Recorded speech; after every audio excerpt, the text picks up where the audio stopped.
every Thursday, sportsmemo.com goes back in time and you can get daily pick packages priced for only $5.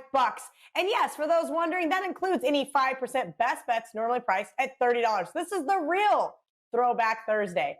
As an added bonus, all first-time customers will be credited $25 in wager bucks after those initial $5 purchases. So each and every Thursday, make sure you go to sportsmemo.com.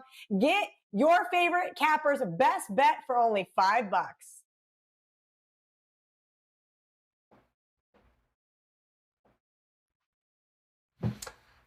All right, here we go. We're off and running. Welcome in. It's another edition of the College Basketball Tip-Off Show. It is powered by WagerTalk.com on this Wednesday now, February the 17th.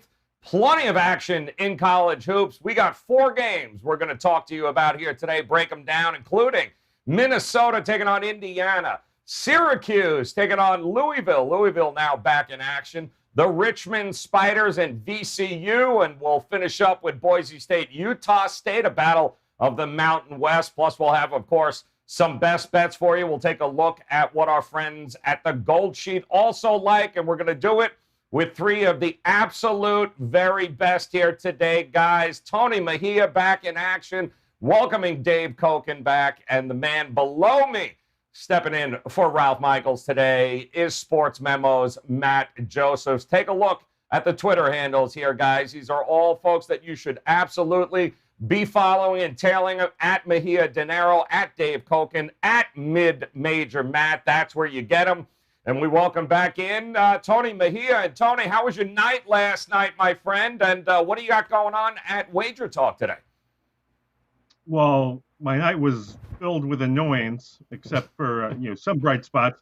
I was on the right side in St. John's and the over against Xavier. Missed by a half a point in that UConn Providence game we were talking about. I said I wanted book night to be officially cleared and that total to come up a point. It actually didn't move from 133.5, and then an acrobatic layup just before on the final possession that Providence had. Really, the final basket of the game made it reach 134. Also lost by a half a point in Fairleigh Dickinson and St. Francis. So it was that kind of night. Same thing with props. But yeah, we're back at it. You got to crunch numbers, get on the best number you can possibly get, and then hope for the best. So that's where we're at today. And I'll have a Champions League game is up, and obviously NBA and college basketball for tonight. Okay, WagerTalk.com, guys. You can head there. Not only do you get Tony Mejia, you'll also get Dave Koken as we welcome him back. And what a week it is here, Dave. A lot of NHL, golf getting ready to start here. A whole lot going on, my friend. How did you do yesterday, and what do you got going on tonight? I went 1-2, and I'm just jumping in here. It's not official yet, but it looks like Louisville game might get scratched tonight. Oh, wow. Dalton Pence, who is the PA announcer for the University of Louisville, just tweeted, the rumor that I was informed of not long ago is confirmed. Louisville basketball will not be playing tonight after all. So that would seem to be a pretty good source. I'm not seeing it from any of the verified Twitter college basketball guys, but I would consider Dalton Pence to be at least somewhat reliable. So anyway, I have a best bet in the NHL tonight. I have 3 college basketball games, one of which sounds like it's going to get canceled. And I guess we'll talk about it on the show. I put up some golf for the weekend, 5 matchups. It's a good time to have an all access pass because then you get everything. So that's what you should do. And I'll stay on Twitter and see if we can get more of an update on Louisville as we move along here. All right, we'll do it, guys. Plenty of opportunities, right? All access packages, especially now. That's the way to go here. 3-day, 7-day, 30-day all access packages available at WagerTalk.com for not only Dave, but also Tony Mejia. Well, we welcome in from SportsMemo.com our good friend Matt Josephs here, Mid-Major Matt. And Matt, how you been since last Wednesday? And what do you got going on at Sports Memo right now? Yesterday was a 2-2 day. Split the afternoon degenerate special. Akron did not cover the first half, but they went over the team total, which was good. So we split that. And then, of course, had the over in the Toledo game. And Toledo, obviously one of the best offenses in basketball right now. They're just killing it time after time. And then I fell a little short on the over for the Florida-Arkansas. So a 2-2 night in college basketball, 57% run since about mid-January. Tonight I got a six-pack of games for college basketball. And the FCS football lines came out, so I'll start diving into those as FCS football returns Friday, Saturday, and Sunday this week. And looking forward to that. Matt, 57% run since January 23rd in college hoops. Guys, you can visit him at sportsmemo.com. So while we try to get information here about what's happening with Syracuse, we'll go ahead and we'll take a look at some of the top performers from last night. Then we're going to dive into Minnesota, Indiana, hopefully before that one doesn't get canceled. And some of those performers from last night, you mentioned Fairleigh Dickinson there, Tony, big performance there in a losing effort from Brandon Rush. But that Dayton, Rhode Island game was also pretty darn impressive there in double overtime, I believe. And Rhode Island was able to hang on to that game despite the efforts there of Dayton's top player. And I'm not even going to mention that guy's name. It is postponed, by the way. I'm just seeing it now. Yep. Louisville basketball just tweeted tonight's game versus Syracuse has been postponed. So. Yep. All right. So much for that game, breaking it down. When it does happen, though, we'll bring it to you. I promise you there. But we get breaking news first here. Exactly. There you go, Dave Koken. That's it. Look at Koken here's his finger on the pulse here, people. On the pulse. All right. Well, before anything else gets canceled, let's dive into Minnesota, Indiana. If we can here tonight in the Big Ten. See, hopefully this game will continue to go on. Indiana opens up as a 4.5-point favorite. Total is 138. And Indiana coming off of that beating by Ohio State on Saturday. Both teams actually over the weekend saw their 2-game winning streaks come to an end. So, Tony, let me start with you, my friend. Indiana. Listen, it's been tough for both of these teams this year, but when you look at this matchup here tonight, which way are you leaning? Well, I'm definitely leaning Indiana. I mean, it's easy to call this a bubble elimination game, even though that's not entirely true because they have the automatic bid to go for, and if Minnesota gets hot, they do have all those home wins that will look good on Selection Sunday. But for our purposes, you should win this game if you're either side, especially if you're Indiana at home. You kind of have to take care of business here. It's a big game for Race Thompson. His father, Darryl, is the all-time leading rusher in Minnesota history. He's on their radio broadcast. He's a Minnesota native, so I'm expecting Race Thompson to have a big game. Trace Jackson Davis has had huge games against Minnesota in the past, so I'm leaning towards Indiana's front court really doing a number on Minnesota's, which basically leaves the Gophers in a position where Marcus Carr has to do a lot of heavy lifting, and he was not good last time out against, I believe it was Maryland.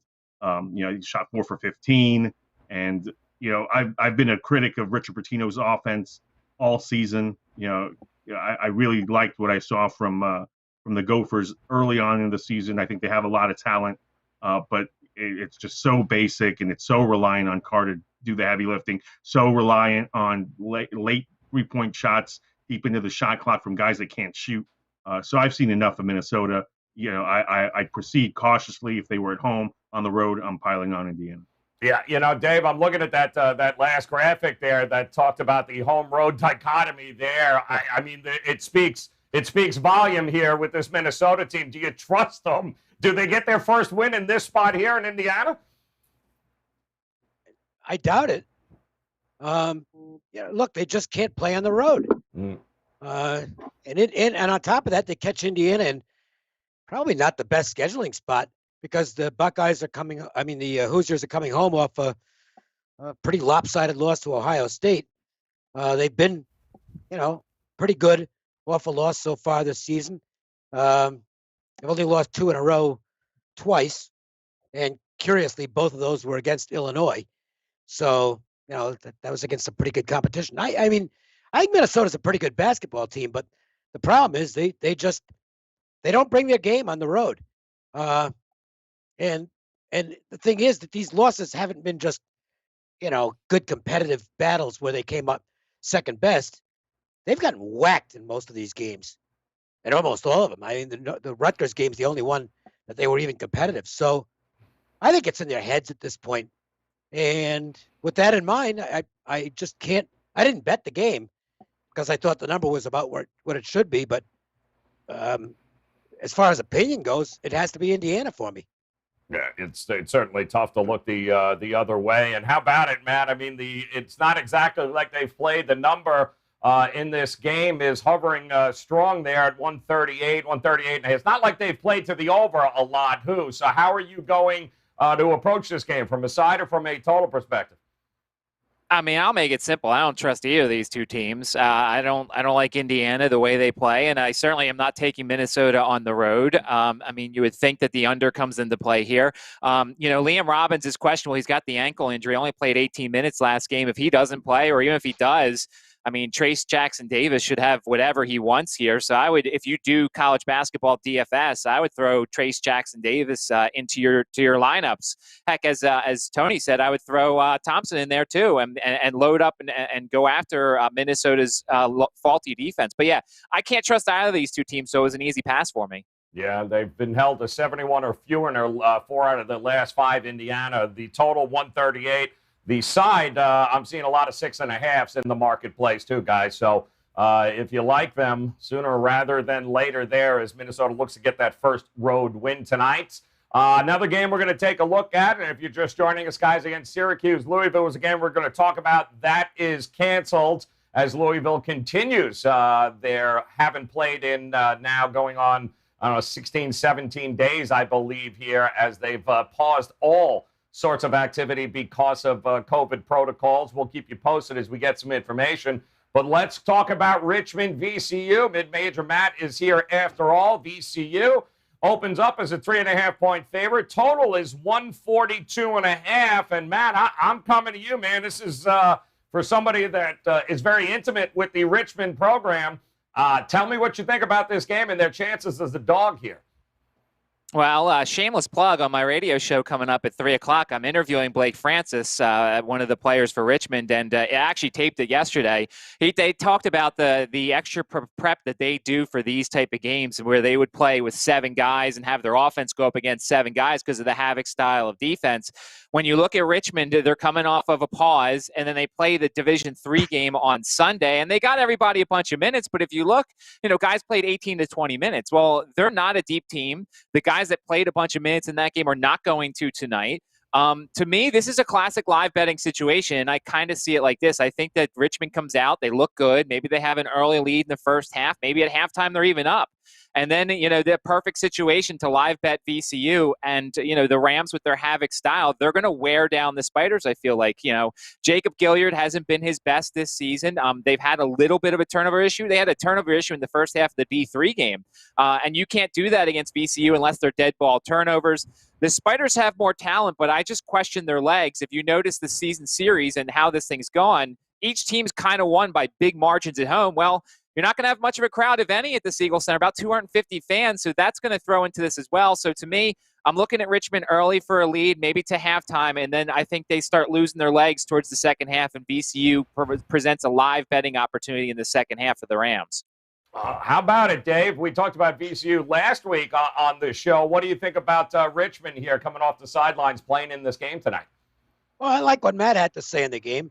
And aside from that, this comes down to one team plays defense and the other one doesn't. Richmond is a bad defensive team. I mean, their metrics suck on defense. They're a good offensive team, but I don't know how good your offense can be against Virginia Commonwealth. VCU's strength is their defense. When VCU is able to get their offense cranked up, they're a really good team. And I think that while these two teams are fairly even if you power rate them, I think on the matchups, VCU has the advantage here.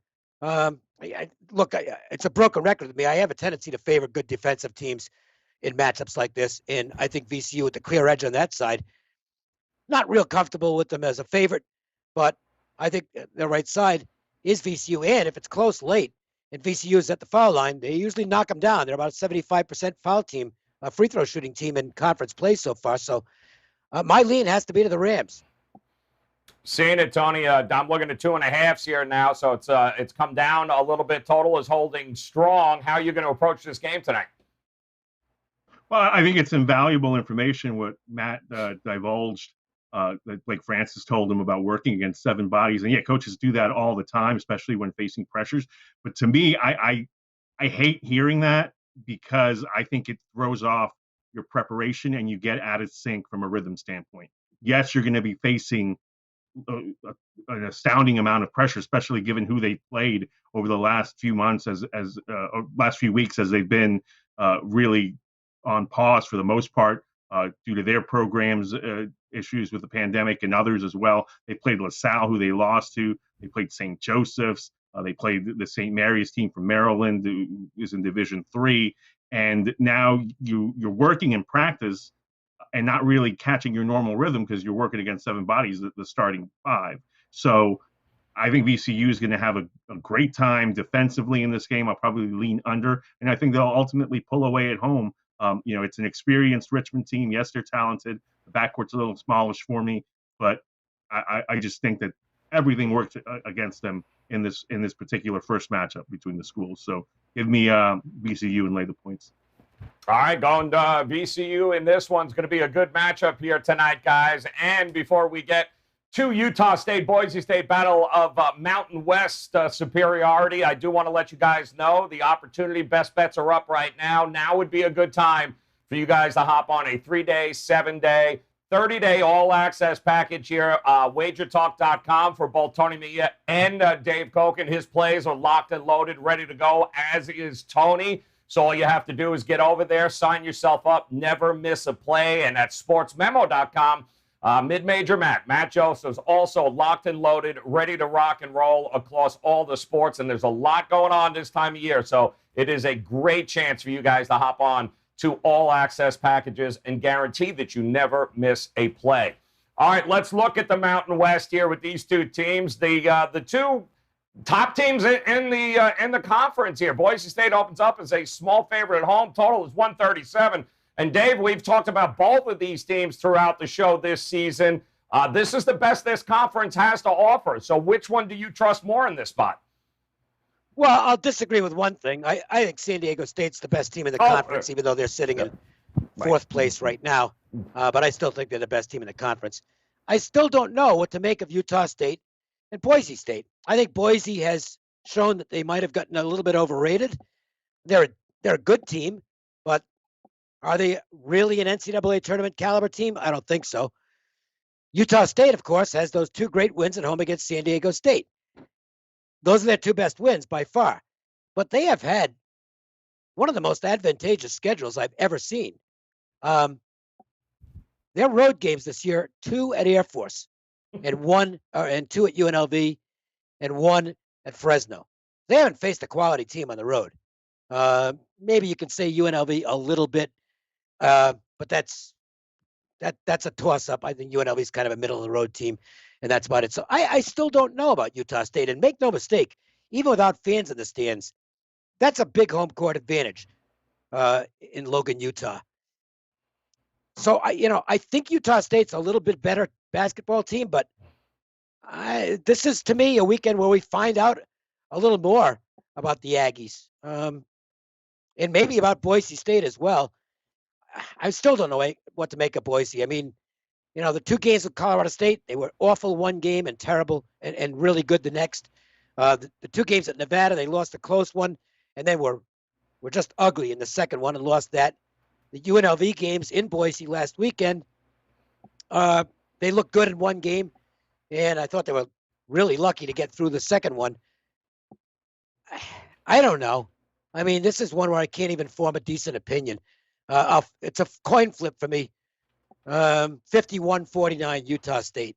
Not the score. 51% Utah State, 49% Boise State.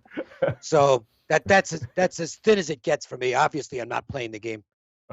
It's a tough spot, Tony. I mean, how are you going to approach it? From the side, from a totals perspective, which defense do you trust more? How are you going to go at it? Well, and I wrote this preview up on the gold sheet, so it's out there already. But 51-49 Utah State. would be wonderful for me because I really like the under here. I think the importance of the game is works its way in. Utah State has been the one team in the Mountain West that has had some fans at home. I think they've allowed 1,500 there, and this will be their first road game where they'll actually play against opposing fans in the building because this is the first time that Boise State is allowing fans, and they'll have 900 in the building. When you haven't played in front of anybody, that could make a difference. With Quetta inside, I think that Boise State's got to tread lightly in the paint. Hopefully he doesn't get in foul trouble because Utah State's defense falls apart without him. But with him in there, obviously Boise State's got to respect the paint. And I think this is just going to be one of those games, and we've seen them throughout the course of the season in the Mountain West, where there'll be scoring lulls. So I'm in the wait and see mode as far as who's going to win. Boise State has not been tested as much as I'd like to pull the trigger on them, even at home. And obviously, they've got to be prepared to play these games, tonight and Friday against the Aggies, and then next weekend against San Diego State. So they're in control of their destiny. But we'll see who shows up for tonight. I'm just hoping that the defense for both shows up, and we see an under come in. Yeah, I'm seeing, looking at that 138.5 right now, Matt. Which one of these teams do you trust more, or are you looking certainly from a total perspective? Well, I mean, I'll say this. It feels like a split. It feels like the team that wins tonight is going to lose on Friday. I know that's not helping very much because people want to know who's going to win tonight. My concern with Utah State is they've been off a pause. They've been off for 13 days.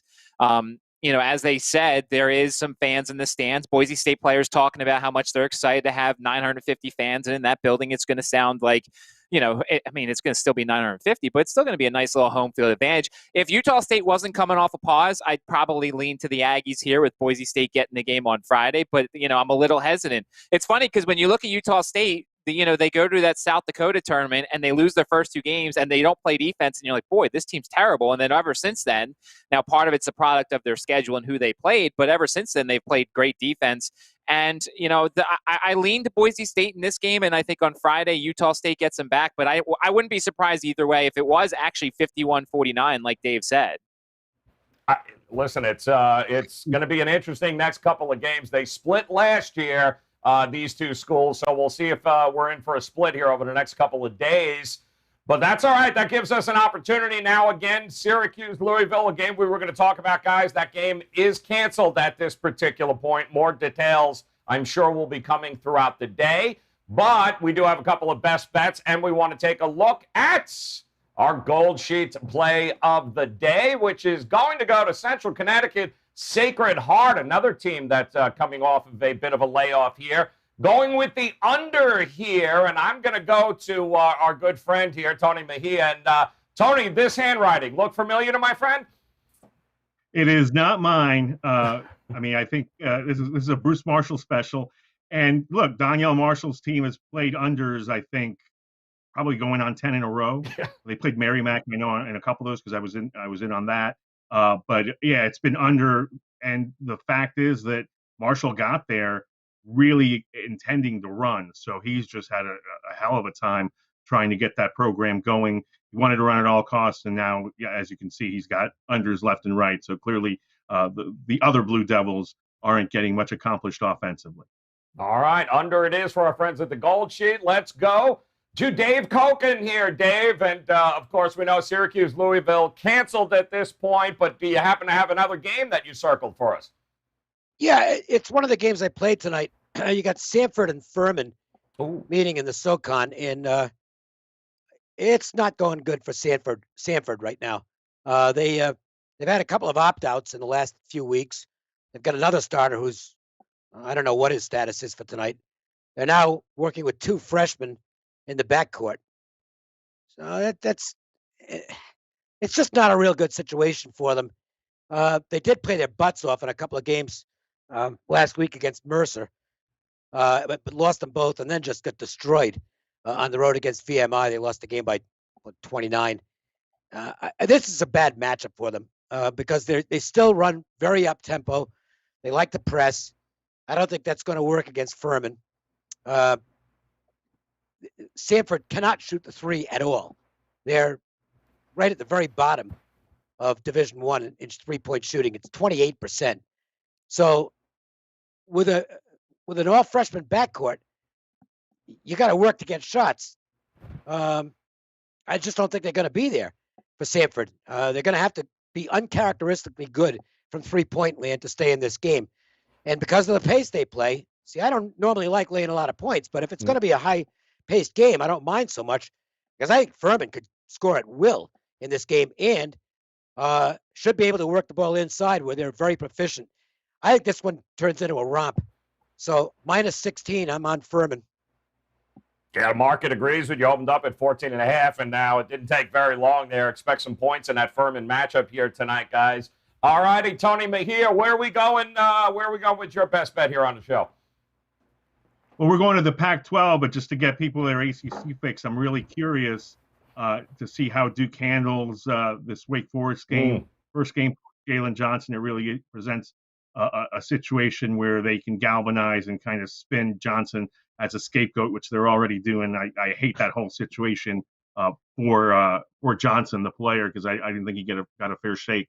I'll have a pickup on that. I'm not going to divulge because it is one of my best bets. But just to get some ACC chatter out there, since Chris Smack is still going to be stuck in his basement quarantining tonight since Louisville can't play. My best bet's going to be on Arizona State and USC. Ooh. We've got Christopher and Bagley, both questionable. Marcus Bagley, I think, has been an X factor for ASU when he's been able to be out there, but that's been spotty. And obviously, Josh Christopher, one of the top recruits in America, really hasn't had a good freshman season. So whether they play or not, I still think USC is going to handle business. The line opened in double-digit land, and now I saw some 9.5s, still mostly 10s out there. But I would have thought that for the hook out there, it would be about eight points, maybe 7.5. Going this high is kind of a tell to me. I just think USC rolls them. 6 wins in a row, I believe 4 by double digits with USC. They are absolutely rolling here. How about it, mid-major Matt Joseph, sportsmemo.com. Where are you heading, my friend? We got a team total tonight. Is Creighton playing first half? What are we doing? No, but by the way, just to go along with what Dave said, one of the plays that I liked, and it's my free play over on my page, is the team total over for Furman. They scored over 100 against Samford last year, and they scored like 87, I think, in the road game. So I hope Dave wins because that means the team total over hits. But I'll actually go to the ACC because all my beloved Southland games got postponed tonight. Thoughts and prayers to everybody down in that area. Of course, with all the snow, but I don't have my McNeese State or anything like that tonight. I took the over in the Duke-Wake game. I think that, all the focus is going to be on Duke in this game, but Wake Forest has been pretty good. I mean, if you look offensively, the Ian DuBose kid who came over from Houston Baptist in Southland country, he's played the last 2 games. He's had double-digit points. I mean, he's been a real nice catalyst for that offense, and the one weakness for Duke's defense is 3-point shooting, and Wake's got some 3-point shooters. So I think the Demon Deacons can more than hold their own. I think that Matthew Hurt could have a big game for Duke, and I like the over in this Duke-Wake game. I think we see plenty of points, and maybe Wake covers this one, continues their stretch. 7 of their last 8 covers for Wake Forest as well. All right, there you go, guys. And I'm going to be looking, I can't believe it, I'm going to that Central Connecticut Sacred Heart. Give me Sacred Heart, lay the points, and open up as a pick-em. It's about -2.5, -3 right now. They haven't played since the 31st. January here, but I can tell you this, that we saw this the first time around too. They held Central Connecticut to 27% shooting. I don't see how anything is going to change, layoff or not. So Sacred Heart laying the points there. Let's take a look at the recap here one more time. Matt Joseph's going Duke, Wake Forest, expecting some points over to 144. Dave likes Furman, also expecting some points there, laying the 16 against Samford. Tony likes USC to continue to roll, 9.5 in the marketplace. I'm going to take Sacred Heart, lay the 3, and our friends at the Gold Sheet, same game. Sacred Heart, Central Connecticut, go under 141. 3-day, 7-day, 30-day all-access packages available right now, guys. WagerTalk.com. Go to Tony Mejia's page. He's locked and loaded, as is Dave Koken. Tonight, ready to go. Best bets are up. Go get them right now. 3-day, 7-day, 30-day all-access package. And don't forget, Matt Joseph's at sportsmemo.com. Same situation. Never miss a play this time of year. These guys are absolutely crushing it. Head over to sportsmemo.com. Get yourself an all-access package with Matt. So, on behalf of Tony Mejia, Dave Koken, and mid-major Matt Josephs, hit that bell in the upper right-hand corner, guys. Hit subscribe. Best of luck with your plays tonight. And whatever you do, just come back. Join us again tomorrow. We'll have a whole new round of games, and we'll get you ready to make it a profitable week in college basketball. So best of luck. We'll talk to you next week. Tomorrow. Today. Yesterday.